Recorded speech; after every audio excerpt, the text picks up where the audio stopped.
Welcome to Kittle Labs How to series. Today, we'll demonstrate how to enable AI for seamless screen interaction through voice commands, screen recognition, and dynamic content analysis. To begin, the VS Code walkthrough covers importing libraries like .10, Google Gemini, Flask, and others. Use .10 to load environment variables securely and initialize the Google Generative AI client. Set up the Flask app with routes for the main page, screenshot storage, and AI-powered queries. The front-end index.html enables speech recognition for queries and screen sharing for AI processing, ensuring seamless interaction. To run the application, navigate to the terminal and execute the script to start the Flask server.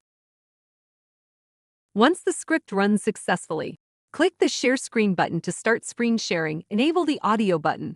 Ask questions via voice and the LLM will respond in audio.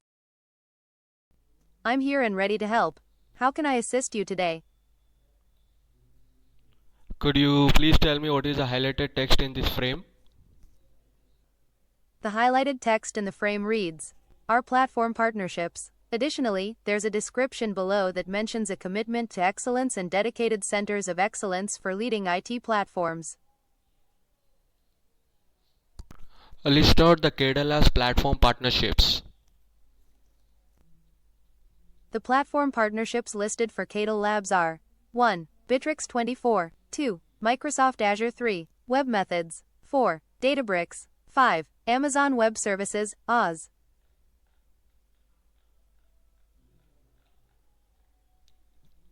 How many employees are there in KDL Labs?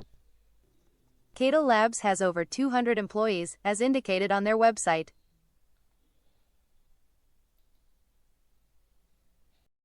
Coming on to the use cases, AI enhances interactions by recognizing on-screen elements and assisting with tasks. It boosts productivity, enhances accessibility, helps in real-time decision-making, and improves efficiency through smart automation.